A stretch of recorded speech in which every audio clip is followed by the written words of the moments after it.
अंतर मन में ज्योति जगा लो, होगा दूर अंधेरा।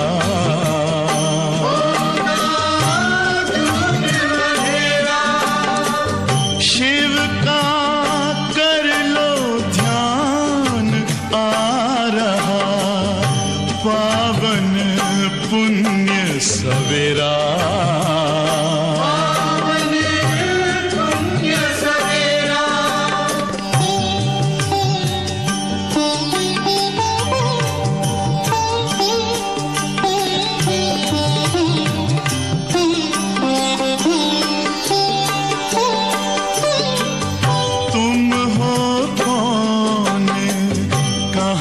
से आए अपने आप को जानो,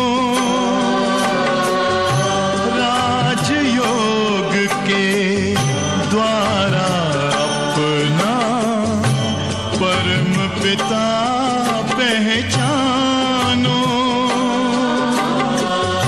इसी राजपथ पर चलकर पालो अपना बसेरा।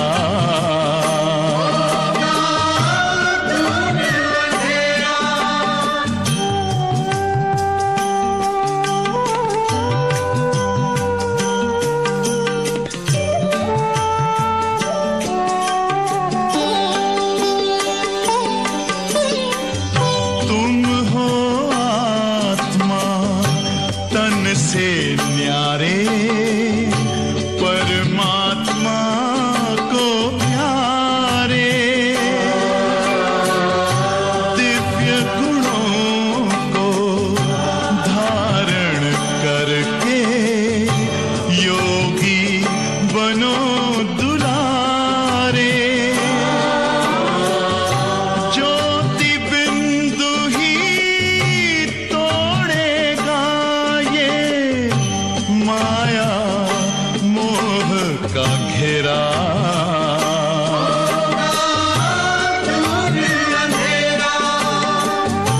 अंतर मन में ज्योति जगा लो, होगा दूर अंधेरा।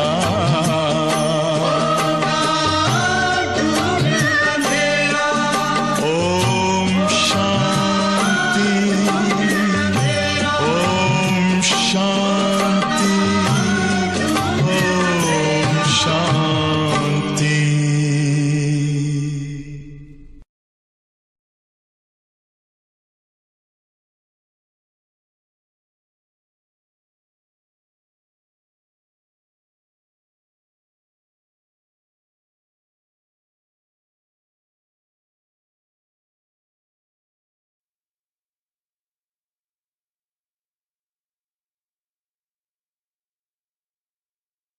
ओम शांति। मुरली की तारीख है 30/5/2021। आज संडे है, रविवार है। अव्यक्त बाप दादा के रिवाइज कोर्स के महावाक्य सुनेंगे। ओरिजिनल तारीख है 10/1/88। जनवरी मास 18 जनवरी के पहले की मुरली 10 तारीख। बाप दादा ने बहुत गुह्य बातें हम बच्चों को शिक्षाएं दी है। एक एक बाबा का महावाक्य अंडरलाइन करने जैसा है। मुरली के अंदर बाबा ने मनन करने की विधि और उसे शक्ति को बढ़ाने की युक्ति वह बताई है। क्योंकि मनन करना माना व्यर्थ से मुक्त हो जाना। बाबा रत्नागर है, ज्ञान रत्न हमारे आगे रोज रखते हैं और बाबा के एक एक रत्न की वैल्यू पदम गुणा है। तो बाप दादा कहते कि मैं तो सभी बच्चों को एक समान ज्ञान रत्न देता हूँ, लेकिन धारण करने में बच्चे नंबरवार बन जाते हैं।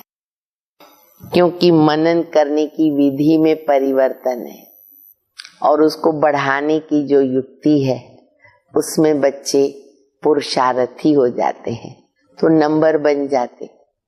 मान लो बाबा ने हमको ज्ञान रत्न दिए, अब उसको हम अपने प्रति कितने यूज करते हैं, इस्तेमाल करते हैं, दूसरों के लिए कितना कार्य में लगाते हैं, तो उसमें हर एक अपना अपना पुरुषार्थ करते।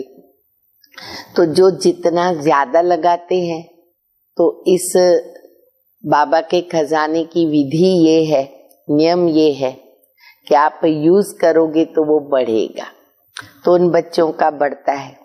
कई बच्चे हैं जितना माल मिलता, खजाना मिलता, उतना कार्य में नहीं लगाते, कई समय पर कार्य में लगाते, कई समय पर नहीं लगाते।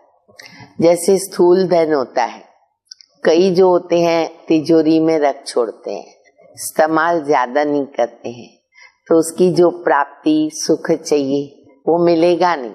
हाँ, दिमाग के अंदर, बुद्धि के अंदर रहता है, हमारी तिजोरी भरी हुई है, खुश रहते हैं, लेकिन जो प्राप्ति और अनुभूति है वो कम होती है। तो ऐसे ही बच्चों के अगर दिमाग में है तो भले वो एक अल्पकाल की खुशी है, परंतु जो अनुभूति है, प्राप्ति है, उसमें फिर पीछे रह जाते। तो कैसे हम मनन करने की विधि को अपनाएं और उस शक्ति को बढ़ाने की जो बाप दादा युक्तियां बता रहे उसको अंडरलाइन करके और उन युक्तियों को प्रैक्टिकल रूप दे, फिर उनसे कैसे हमें प्राप्तियां होती है, अनुभूति होती है, वो बाप दादा भी बता रहे हैं। तो हम बाप दादा की मुरली सुनेंगे, बाप दादा के शब्दों में। मुरली का सार है मनन करने की विधि, मनन करने की विधि तथा मनन शक्ति को बढ़ाने की युक्तियां। बहुत ध्यान से सुने भी, नोट करना है तो नोट भी कर सकते हैं। आज रत्नागर बाप अपने अमूल्य रत्नों से मिलने आए। हम सब बाबा के अमूल्य रत्न हैं। हर एक श्रेष्ठ आत्मा ने कितने ज्ञान रत्न जमा किए, अर्थात जीवन में धारण किए। एक एक ज्ञान रत्न पद्मों से भी ज्यादा मूल्यवान। बाबा का एक एक ज्ञान रत्न पद्मों से भी ज्यादा मूल्यवान। कितनी वैल्यू है। तो सोचो, आदि से अब तक कितने ज्ञान रत्न मिले। कोई कैलकुलेटर ही नहीं हमारे पास ऐसा। जब से लेके बाबा के बच्चे बने, रत्नागर ने ज्ञान रत्न दिए हमको, देते जा रहे। एक एक रत्न की वैल्यू पद्म गुणा। तो सोचो कितने रत्न हमको मिल गए। लेकिन ये ज्ञान रत्न जितना स्वप्रति और अन्य आत्माओं के प्रति कार्य में लगाते हैं, उतना ये रत्न बढ़ते जाते हैं। कोई भरपूर है, कोई अखुट माला माल है। बाप दादा देख रहे हैं, बाप ने सबको एक समान दिया। ऐसे नहीं किसको कम दिया, किसको ज्यादा दिया, नहीं, एक समान दिया। लेकिन कोई बच्चों ने रत्नों को बढ़ाया और कोई ने रत्नों को नहीं बढ़ाया। दोनों प्रकार के बच्चे बाबा देख रहे। कोई भरपूर, कोई अखुट माला माल, कोई समय प्रमाण कार्य में लगा रहे और कोई सदा कार्य में लगाकर एक का पदम गुना बढ़ा रहे हैं। कोई बाबा कहते माला माल बन रहे। कैसे? तो बाबा कहते समय के प्रमाण वो बाबा के मिले हुए रत्न कार्य में लगा रहे, तो वो बढ़ता जाता है। और कोई जितना कार्य में लगाना चाहिए उतना नहीं लगा सकते। इसीलिए रत्नों की वैल्यू को जितना समझना चाहिए उतना समझ नहीं रहे। उनके पास वो वैल्यू की समझ कम है, जो बाबा के ज्ञान रत्नों को यूज कम करते हैं। जितना मिला वो बुद्धि में धारण तो किया, लेकिन कार्य में लाने से जो सुख, खुशी, शक्ति, शांति और निर्विघ्न स्थिति की प्राप्ति की अनुभूति होनी चाहिए, वो नहीं कर पा रहे। कौन नहीं कर पा रहे? बाबा कहते हैं कि जितना बाबा से मिला ज्ञान रत्नों का खजाना, वो बुद्धि में धारण तो किया, लेकिन कार्य में लाने से उसकी अनुभूति है, तो उसके अंदर कमी रह जाती है। प्रैक्टिकल में नहीं लाते हैं, यूज नहीं करते हैं। तो ये जो बाबा ने कही खुशी, शांति, शक्ति, निर्विघ्न स्थिति, वो जितनी होनी चाहिए वो नहीं हो पाती। तो उसका कारण मनन शक्ति की कमी। अब अपने आप को हम रिजल्ट में ढूंढे कि हमारे पास मनन शक्ति की कमी तो नहीं, क्योंकि मनन करना माना जीवन में समाना, धारण करना, वो स्वरूप बन जाना, उसको कहते मनन करना। सिर्फ दिमाग में है नहीं चलेगा। मनन न करना अर्थात सिर्फ बुद्धि तक धारण करना। बुद्धि में पूरा ज्ञान है बाबा का, मनन नहीं है, मनन शक्ति नहीं है, उसको जीवन में अपनाया नहीं है, अनुभूति नहीं की है, तो वो बढ़ते नहीं है। वह जीवन के हर कार्य में, हर कर्म में लगाते हैं, चाहे अपने प्रति, चाहे अन्य आत्माओं के प्रति, और दूसरे सिर्फ बुद्धि में याद रखते हैं अर्थात धारण करते हैं। दो प्रकार के बाबा ने बच्चे देखे, एक है समाना, मनन करना, अनुभूति, दूसरों को प्राप्ति कराना, और एक है बाबा कहते अपनी बुद्धि के तक सीमित है, बुद्धि में रखते हैं और बुद्धि में धारण करते हैं। जैसे कोई भी स्थूल खजाने को सिर्फ तिजोरी में या लॉकर में रख देते। अब बाबा प्रैक्टिकल मिसाल दे रहे कि मान लो किसके पास स्थूल धन है, उसने लॉकर में रख दिया, तिजोरी में रख दिया, और समय प्रमाण वह सदा काम में नहीं लगाया, जब चाहे तभी भी नहीं निकाला, काम में नहीं लगाया, तो वह खुशी की प्राप्ति नहीं होती। हाँ, दिल का दिलासा रहता है, हमारे पास है, दिलासा रहता है आत्मा को, मेरे पास है, न बढ़ेगा और न अनुभूति होगी अगर यूज नहीं किया तो।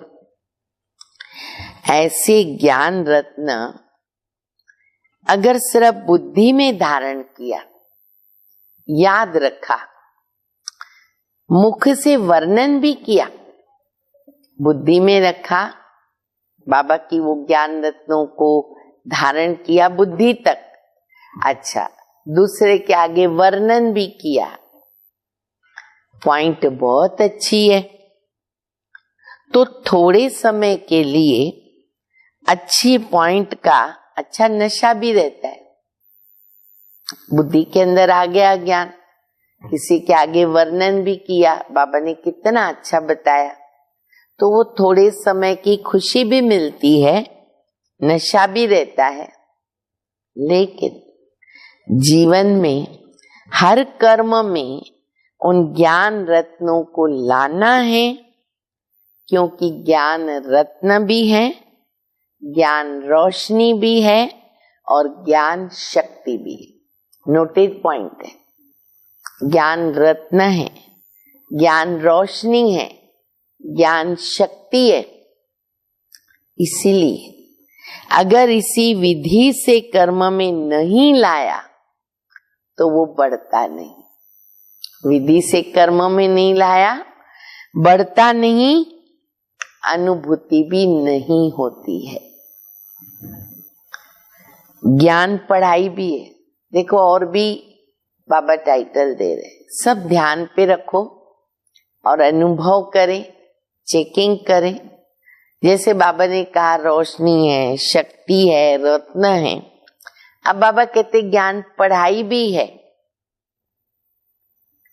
ज्ञान लड़ाई के श्रेष्ठ शस्त्र भी है।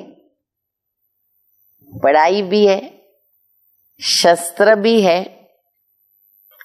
ये है ज्ञान का मूल्य।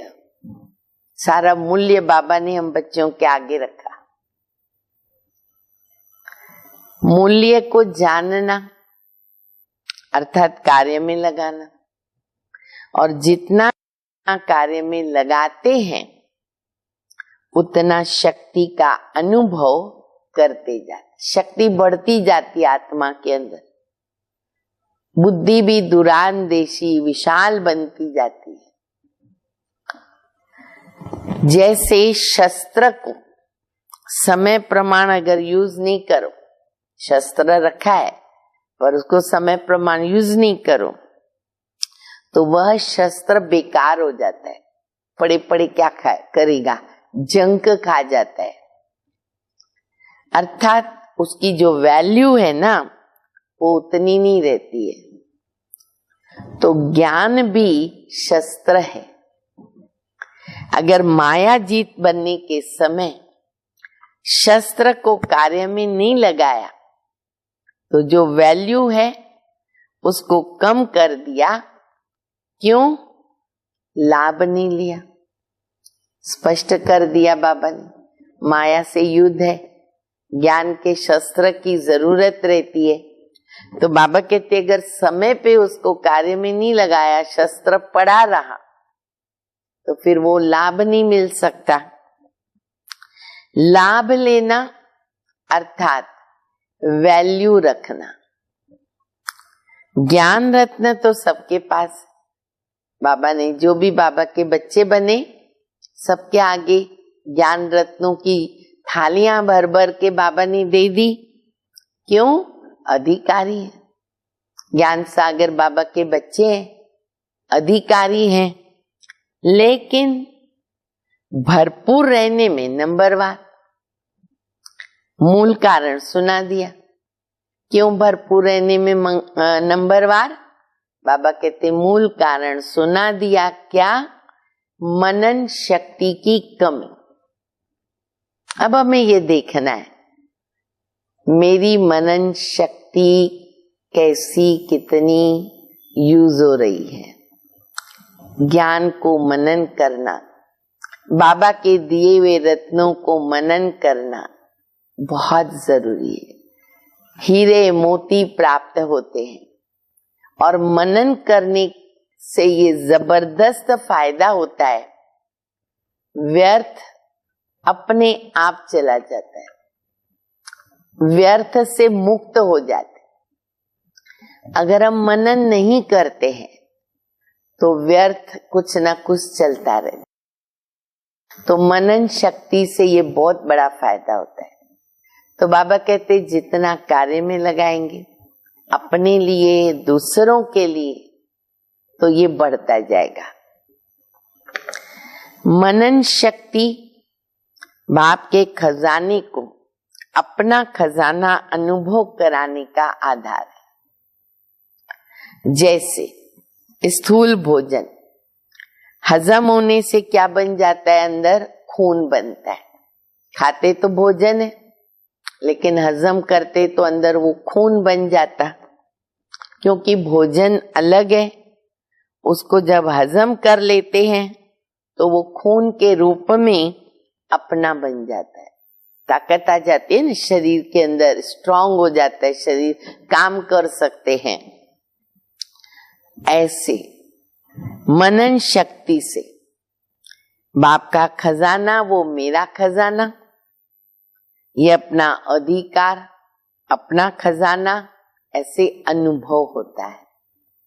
मैंने भोजन किया तो मुझे ये फील होता है मेरे में शक्ति आई, ऐसे बाबा कहते वो अपनापन फील हुआ। बाबा का जो दिया हुआ खजाना है वो भी बाबा कहते हैं कि अगर हमने वो हजम किया, मनन किया, तो वो हम अधिकारी बन जाते, अपना बन जाता है।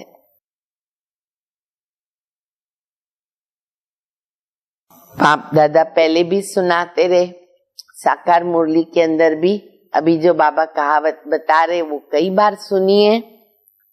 अपनी घोट तो नशा चढ़े, खुद मेहनत करो, उसकी जो खुशी होती है, उनसे जो प्राप्ति होती है ना, वो कभी भूलती नहीं। अपनी घोट तो नशा चढ़े, अर्थात बाप के खजाने को मनन शक्ति से कार्य में लगाकर प्राप्तियों की अनुभूति करो, नशा चढ़ेगा। सुनने के समय नशा रहता है, सुनने के समय नशा रहता है, लेकिन सदा क्यों नहीं रहता? जब बाबा मुरली चलाते, मुरली सुनते पढ़ते, तब तो नशा रहता है, फिर सदा क्यों नहीं रहता? इसका कारण है सदा मनन शक्ति से उसको अपना नहीं बनाया।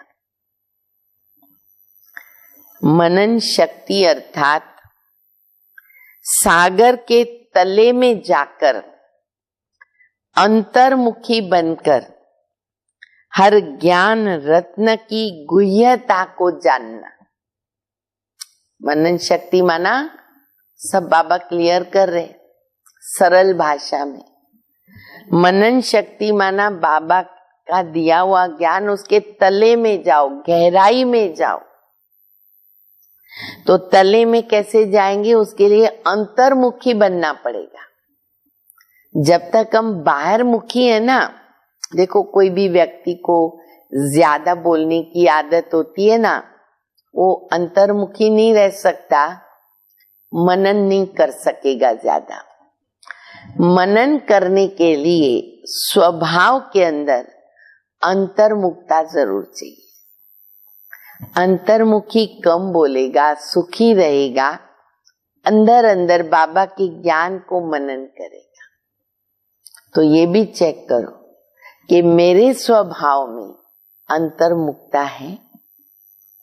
जैसे लोग कई मौन रखते हैं, लेकिन मन का मौन भी चाहिए, बाहर का भी चाहिए और मन का भी चाहिए। बाबा कहते अंतर्मुखी बनकर उसके गुह्यता में जाना पड़े। सिर्फ रिपीट नहीं करना है, लेकिन हर एक पॉइंट का राज क्या है, ये जो बाबा ने पॉइंट कही, ये कैसे कही, इसके पीछे राज क्या है, और हर पॉइंट को किस समय किस विधि से कार्य में हमको लगाना है, और हर पॉइंट को अन्य आत्माओं के प्रति सेवा में किस विधि से लगाना है। ये चारों ही बातें हर एक पॉइंट को सुनकर के मनन करो। बाबा ने कोई एक पॉइंट बताई, उसको उठाओ, अपने लिए कहाँ कार्य में लगाऊं, कैसे लगाऊं, कौन सी बात सामने आएगी तभी मैं इसको यूज करूं। फिर अन्य के लिए भी मनन करें, अन्य को ये कार्य में हम कब मदद कर सकते हैं, उनको हम शक्ति कैसे प्रदान कर सकते, सहयोगी बन सकते। तो बाबा कहते उसका मनन करो। साथ साथ मनन करते प्रैक्टिकल में उस राज के रस में चले जाओ, डूब जाओ, रस में चले जाओ। नशे की अनुभूति में आ जाओ। शराब पी लिया तो शराबी को क्या होता है, नशा चढ़ता है। नशे की अनुभूति में आओ। माया के भिन्न भिन्न विघ्नों के समय व प्रकृति के भिन्न भिन्न परिस्थितियों के समय काम में लगाकर देखो कि जो मैंने मनन किया इस परिस्थिति के प्रमाण या विघ्न के प्रमाण ये ज्ञान रत्न मायाजीत बना सकते, वह बनाने वाले हैं, वह प्रैक्टिकल हुआ, मायाजीत बने। अब आपने जो मनन करके रखा, फिर वो परिस्थिति आई हमारे आगे, चाहे हमारे स्वभाव से, कर्म भोग से या फिर प्रकृति की तरफ से, तो जो भी मैंने मनन किया उसको मैंने यूज किया। जब मेरे आगे वो परिस्थिति आई तो मेरी विजय हुई, मेरी स्थिति कैसी रही, मैं माया जीत बनी या बना, वो देखो। वह सोचा था कि माया जीत बनेंगे, लेकिन मेहनत करनी पड़ी, समय व्यर्थ तो नहीं गया, ये भी चेक करो। मैंने मनन करके रखा, उसको मैंने इस्तेमाल किया, या फिर मुझे वापस मेहनत करनी पड़ी, मेरा समय भी चला गया।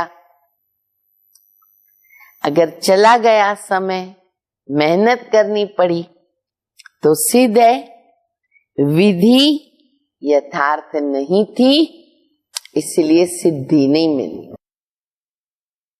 स्पष्ट कर रहे बाबा। अब हमको चेकिंग करना इजी हो गया, आईना रख दिया बाबा ने, फिर रिजल्ट देखो और खुद को सर्टिफिकेट दो। यूज करने का तरीका भी चाहिए और अभ्यास भी चाहिए। कोई भी चीज को हमने समझ लिया, पर उसको कैसे यूज करना, फिर उसका एक बार दो बार का अभ्यास भी चाहिए।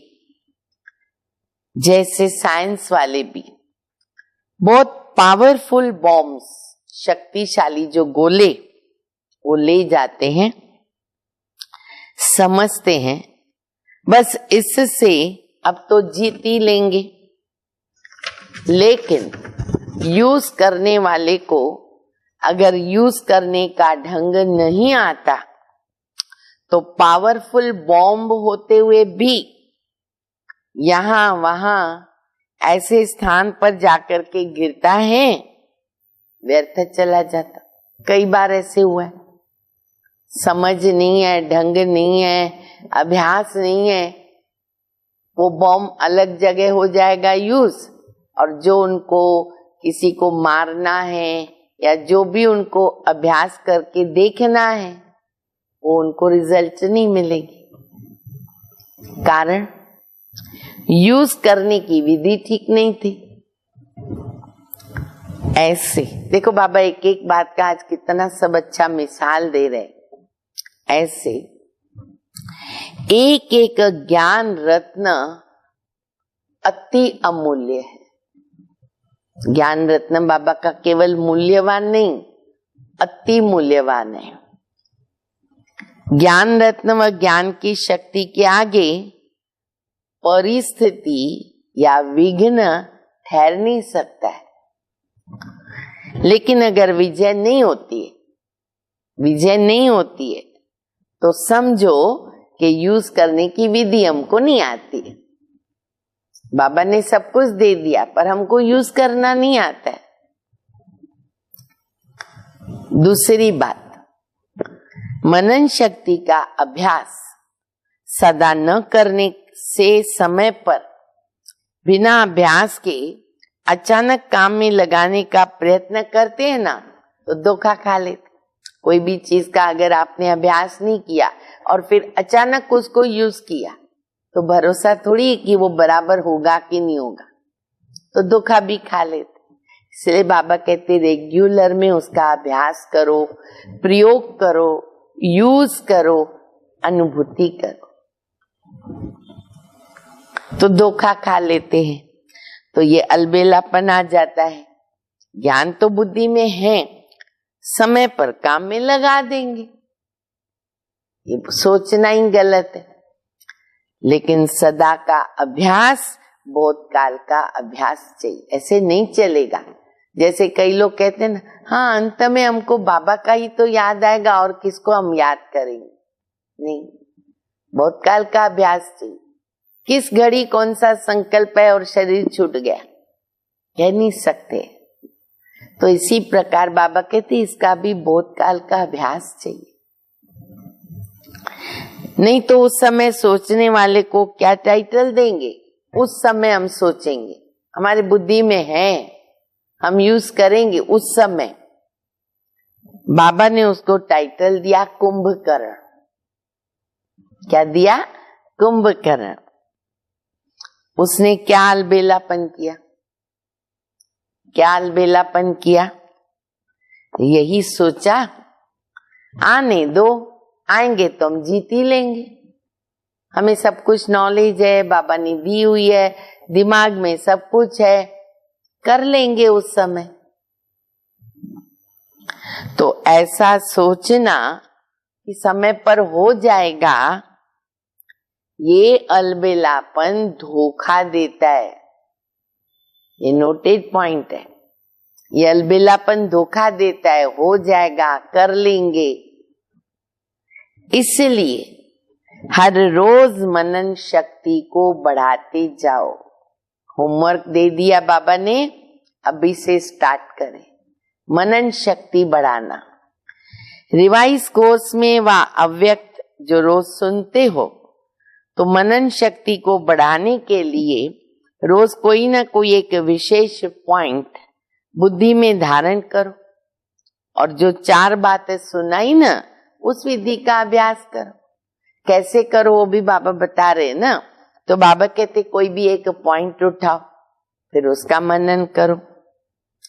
चलते फिरते हर कर्म करते, चाहे स्थूल कर्म करते, चाहे सेवा का कर्म करते, लेकिन सारा दिन ना मनन चलता रहे। मन को काम दे दो, मनन करता रहे। चाहे बिजनेस करते हो, दफ्तर में काम करते हो, चाहे सेवा केंद्र पर सेवा करते हो, लेकिन जिस समय भी बुद्धि थोड़ा फ्री है ना, तो अपनी मनन शक्ति के अभ्यास को ना बार बार दौड़ाओ। बाबा सिखा रहे युक्ति, बार बार दौड़ाओ, थोड़ा भी फ्री होके। कई काम ऐसे होते हैं जो कर्म कर रहे हैं, उसके साथ साथ और भी सोच सकते हैं। रेगुलर के जो काम होते हैं ना, उसमें बहुत बुद्धि नहीं होती है, तो हम कुछ और भी सोच सकते हैं और वो काम भी कर सकते हैं। हर एक को अनुभव है इस बात का। बहुत थोड़ा समय होता है जो ऐसा कार्य होता है कि जिसमें बुद्धि का फुल अटेंशन देना पड़ता है, नहीं तो डबल तरफ बुद्धि चलती रहती है। कोई कोई कार्य ऐसा होता है कि जिसमें बुद्धि लड़ानी पड़ती है, पर रेगुलर काम में हम बुद्धि को न भी डालेंगे ना, हाथ पांव से करते रहेंगे काम। ऐसा समय अगर अपनी दिनचर्या में नोट करो तो बीच बीच में बहुत समय मिलता है। अब मान लो माताएं भोजन बनाती है, दाल बनाएगी, सब्जी बनाएगी, आदत है, विधि है, मालूम है, उसमें कोई बहुत ध्यान देना नहीं पड़ता, साफ सफाई करते हैं, मन से तो सोच ही सकते हैं। मनन शक्ति के लिए विशेष समय मिले तब हम अभ्यास करें, ऐसी कोई बात नहीं। ये मत सोचो, तो वो टाइम ही नहीं मिलेगा। कर्म करते भी कर सकते, चलते फिरते करो। अगर एकांत का समय मिलता है तो बहुत अच्छी बात है, थोड़ा बहुत समय मिलता है तो बहुत अच्छी बात है। और महीनता में जाकर हर पॉइंट को स्पष्टीकरण में लाओ, विस्तार में जाओ, बहुत मजा आएगा। लेकिन पहले पॉइंट के नशे की स्थिति में स्थित होकर के करना, तो फिर क्या होगा, बोर नहीं होंगे। नहीं तो सिर्फ रिपीट करते रहेंगे, फिर कहेंगे ये तो हो गया ना, अभी क्या करें। सिर्फ रिपीट करेंगे तो, जैसे कई बाबा ने एक बहुत अच्छी हंसी की बढ़िया बात बताई। देखो बाबा कितना प्रैक्टिकल बच्चों को समझ रहे। बाबा कहते जैसे स्वदर्शन चक्र चलाते ना, हंसाते हैं कई बच्चे, क्या बोल के हंसाते हैं, चक्र क्या चलाएं, 5 मिनट में तो चक्र पूरा हो जाता है याद करके। कैसे? स्थिति का अनुभव तो हमको करने आता नहीं, रिपीट करते, सतयुग, त्रेता, द्वापर, कलयुग, इसमें इतने जन्म हुए, इसमें इतनी आयु हुई, उसमें इतना युग में समय पूरा हुआ, बस पूरा हो गया। 5 मिनट में चक्र घुमा दिया हमने। लेकिन स्वदर्शन चक्रधारी बनना माना नॉलेजफुल, पावरफुल स्थिति का अनुभव करना, पॉइंट के नशे में स्थित रहना, राज में राज युक्त बनना। ऐसा अभ्यास हर पॉइंट में करो। ये तो एक स्वदर्शन चक्र की बात सुनाई बाबा ने, लेकिन ऐसे हर ज्ञान की पॉइंट को अगर मनन करो और बीच बीच में उसका अभ्यास करो। ऐसे नहीं सिर्फ आधा घंटा मनन किया, समय मिले और बुद्धि मनन के अभ्यास में चली जाए, ये आदत डाल दे। जैसे ही मन फ्री हुआ मनन शक्ति में लगा दो, मनन शक्ति से बुद्धि बिजी रहेगी तो स्वतः ही माया जीत बन जाएंगे। बिजी देख के माया क्या करती है, किनारा कर दे, भाई इसको टाइम नहीं है ना, चली जाती है। माया आवे फिर हम युद्ध करें, फिर उसको भगावे, ऐसा होता है ना, आती है फिर युद्ध करते, फिर भगाओ, फिर कभी हार होती कभी जीत होती। तो इसको बाबा ने बहुत अच्छा नाम दिया, चींटी वाला पुरुषार्थ है। चिट्टी, चींटी वाला। अब तो तीव्र पुरुषार्थ का समय है, उड़ने का समय, इसलिए मनन शक्ति से बुद्धि को बिजी रखो। इसी मनन शक्ति से याद की शक्ति में मगन रहना। मनन शक्ति होगी तो याद कौन आएगा? बाबा ही याद आएगा ना, ऑटोमेटिक योग बढ़ेगा, तो ये अनुभव सहज हो जाएगा। मनन माया जीत व्यर्थ संकल्पों से मुक्त कर देता है। जहां व्यर्थ नहीं, विघ्न नहीं, तो समर्थ स्थिति, लगन में मगन रहने की स्थिति स्वतः ही हो जाती ना। कई सोचते हैं ना कि बीज रूप स्थिति, शक्तिशाली जो याद की स्थिति है ना, वो कम रहती है, या बहुत अटेंशन देने के बाद जाके उसका अनुभव होता। तो बाबा ने कहा इसका कारण अगली बार, इसके पहले जो मुरली हमने सुनी, बाबा ने बताया लीकेज, याद है ना सबको, लीकेज बताया। बुद्धि की शक्ति व्यर्थ के तरफ है ना, बट जाती है। कभी व्यर्थ संकल्प चलते, कभी साधारण संकल्प चलते। जो काम कर रहे उसी के संकल्प में बुद्धि का बिजी रहना, इसको कहते साधारण संकल्प। मान लो हम कोई काम कर रहे रेगुलर वाला, और बुद्धि भी उसमें पड़ी है, भले व्यर्थ नहीं हुआ, साधारण हुआ। याद की शक्ति, मनन शक्ति जो होनी चाहिए ना, वो नहीं होती। और अपने को खुश क्या करते हैं, अरे आज तो मैंने कोई पाप कर्म नहीं किया, साधारण कर्म हुआ ना, पाप तो नहीं हुआ, व्यर्थ नहीं चला, किसको दुख नहीं दिया, लेकिन अभी उसमें काम नहीं चलेगा। समर्थ संकल्प, समर्थ स्थिति, शक्तिशाली याद रही, जमा क्या हुआ। अगर वो नहीं रही तो कहेंगे साधारण संकल्प। कर्म किया लेकिन कर्म और योग साथ साथ नहीं रहा। कर्म कर्ता बने लेकिन कर्म योगी तो नहीं बने, बनना है कर्म योगी। इसलिए कर्म करते या मनन शक्ति, मगन स्थिति की शक्ति, दोनों में से एक अनुभूति न सदा होनी चाहिए। चेक करो, ये दोनों स्थितियां शक्तिशाली सेवा करने का आधार बन जाती है। मनन करने वाले अभ्यास होने के कारण जिस समय जो स्थिति बनाना चाहे ना, वो बना सकता है, क्योंकि उसके पास माल है।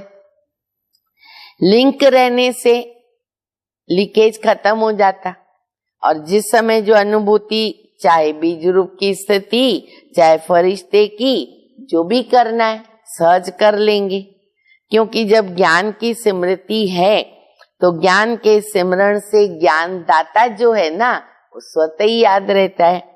तो समझा मनन कैसे करना है। कहा था ना कि मनन का फिर सुनाएंगे, तो आज मनन करने की विधि सुना दी बाबा ने। याद के विघ्नों से सदा विजयी बनो व सदा सेवा में सफलता का अनुभव करना। तो इसका आधार है मनन शक्ति। क्लियर हो गया ना सभी को। अब मनन शक्ति की विधि भी बताई और उस शक्ति बढ़े कैसे उसकी युक्ति भी बताई। अच्छा, सर्वज्ञान सागर के ज्ञानी तू आत्मा बच्चों को सदा मनन शक्ति द्वारा सहज माया जीत बनने वाली श्रेष्ठ आत्माओं को, सदा मनन शक्ति के अभ्यास को आगे बढ़ाने वाले, मनन से मग्न स्थिति का अनुभव करने वाले, सदा ज्ञान के रत्नों का मूल्य जानने वाले, सदा हर कर्म में ज्ञान की शक्ति को कार्य में लाने वाले, ऐसे सदा श्रेष्ठ स्थिति में रहने वाले विशेष व अमूल्य रत्नों को बाप दादा का याद प्यार और नमस्ते। कितने सब टाइटल्स दे दिए ना बाबा ने याद प्यार में। वो सब टाइटल्स के योग्य बनना पड़े। अच्छा, हम सभी बच्चों का याद प्यार बाबा को देंगे ना। रूहानी बच्चों की रूहानी बाप को, माता पिता बाप दादा को याद प्यार, गुड मॉर्निंग और नमस्ते। वरदान है तोड़ना मोड़ना जोड़ना। तोड़ना मोड़ना जोड़ना, इन 3 शब्दों की स्मृति द्वारा सदा विजयी भव। सारी पढ़ाई और शिक्षाओं का सार है ना ये 3 शब्द है। कर्म बंधन को तोड़ना है, अपने स्वभाव संस्कार को मोड़ना है और एक बाबा से संबंध जोड़ना है। कितनी अच्छी बात बता दी। ये 3 शब्द संपूर्ण विजयी बना देंगे। इसके लिए सदा स्मृति रहे। जो भी इन नैनों से विनाशी चीज देखते हैं ना वो सब विनाश हुई पड़ी है। उन्हें देखते हुए भी नए संबंध, नई सृष्टि को देखते रहो, कभी हार नहीं हो सकते। स्लोगन है योगी की निशानी है सदा क्लीन और क्लियर। तो योग भी बराबर लगेगा। बुद्धि की लाइन क्लीन और क्लियर। ठीक है। अच्छा, ओम शांति।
सबकी जगह